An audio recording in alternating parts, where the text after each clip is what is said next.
সোনা সোনা সোনা লোকে বলে সোনা সোনা নয় তত খাঁটি, বলো যত খাঁটি তার চেয়ে খাঁটি বাংলাদেশের মাটি রে, আমার জন্মভূমির মাটি, আমার বাংলাদেশের মাটি।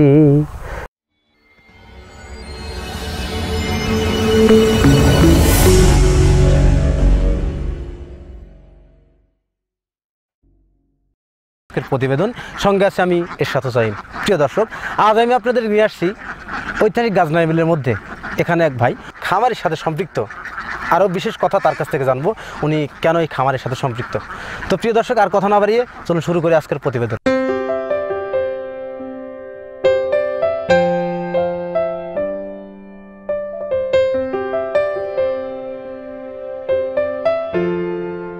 আসসালামু আলাইকুম। ভালো আছেন? জি। আপনার নাম কি? মোহাম্মদ জালালউদ্দিন বিশ্বাস। আপনার গ্রামের বাড়ি কোথায়?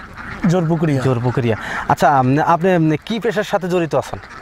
আমি আব্দুল্লাহ মডেল ইউনিয়ন ইউপি সদস্য এবং কৃষিকাজ করতাম। আমার মাছের চাষ আছে, পাশাপাশি হাঁসের খামারের সাথে জড়িত আপনি আর কি? হাঁসের খামারের সাথে জড়িত। প্রিয় দর্শক, ওনার বাসা জোরপুকুরিয়া, উনি ওখান দোলা ইউনিয়নের ইউপি সদস্য, মানে গ্রাম প্রতিনিধি, এবং পাশাপাশি ওনারা কৃষিকাজ এবং অন্যান্য পদ যেমন মাছ চাষ, পাশাপাশি হাঁসের খামারটার সাথে জড়িত তিনি। তো ওনার সাথে বিস্তারিত আলাপ আলোচনা করবো। আচ্ছা, আপনি হাঁসের খামারে আসার জন্য মানুষকে কতটুকু উৎসাহিত করেন? আমি প্রথমত আমার বাড়ির পাশে একজন আজিবার নাম আজিবুর রহমান, প্রথম হাঁসের চাষ করে। ওর তখন দুর্দিন ছিল, আমার ওইখান থেকে কিছু টাকা নেওয়ার পরে উনি হচ্ছিল হাঁস কেনার আগ্রহী। তো পরবর্তী আমি কিছু টাকা দিলাম এবং আগ্রহের সাথে হাঁস কিনতে। তো অল্প কিছু হাঁস, মনে হয় 350 বাচ্চা তুলছিল। আমি দেখলাম ও 350 বাচ্চা থেকে আজকে অনেক ডেভেলপ। কিছু জমি কিনছে, ঘর করছে, ছেলেটা পড়াইছে, মেয়ে বিয়ে দিছে। ও অনেক উন্নত আমার জানা মতো, দেখা মতো আমার সাথে অল টাইম থাকতো। মাছের চাষের সাথেও আমার সাথে জড়িত ছিল। পরবর্তী সময়ে বললাম যে ভাই চাষের কি অবস্থা, তো প্রতিনিয়তই আমি জানতাম আর কি। তো এখানে চাষ আছে, আমার মাছের চাষ আছে, জমি চাষ আছে, আসতাম। পরবর্তীতে বললো যে ভাই তাহলে একসাথে করি।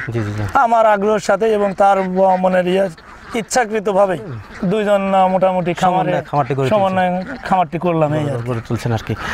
প্রিয় দর্শক, উনি একজন গ্রাম প্রতিনিধি বা গ্রামের মেম্বার বলেন যেটাই বলেন, ওনাকে অসংখ্য ধন্যবাদ জানাই যে উনি একজন গ্রাম প্রতিনিধি হওয়া সত্ত্বেও উনি হাঁসের খামারে আসছেন। ধন্যবাদ সেই মেম্বার সাহেবকে, ওনাকে অসংখ্য ধন্যবাদ আমার চ্যানেল থেকে।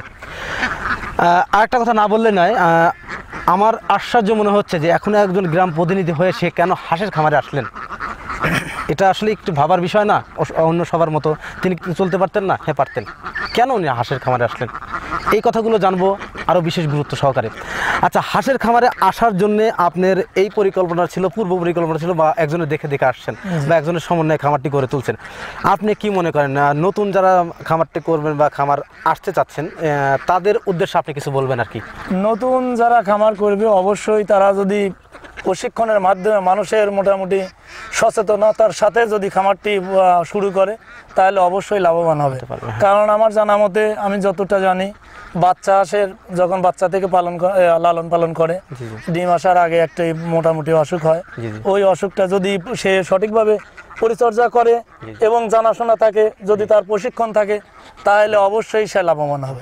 বুঝতে পারছি। বেকারের উদ্দেশ্যে আপনি একটা কথা বলেন, আপনি তো এই সমাজের একটা সচেতন নাগরিক, আপনি বেকারের উদ্দেশ্যে এই ভিউয়ার্সদের উদ্দেশ্যে একটা কথা বলেন, যারা বেকার থাকে। যারা বেকার বলতে বোঝায় আসলে শিক্ষিত ছেলেপেলে। শিক্ষিত ছেলেপেলে যদি খামার করে আরও বেশি লাভবান হবে, কারণ তারা যে জিনিসটি মোটামুটি হাঁসের অভাব থাকবে, যেটা প্রয়োজন সঠিক সময় আসার, তারা সেটা নির্ধারণ করতে পারবে এবং সেটা দিতে পারবে। সঠিক সময় সঠিক পদ্ধতিটা করলেই লাভবান হবে। প্রিয় দর্শক, মেম্বার ভাই আমাদের একটা গুরুত্বপূর্ণ কথা বলছেন, সঠিক সময় সঠিক পদক্ষেপ যদি আপনি গ্রহণ করেন তাহলে আপনি লাভবান হতে পারবেন।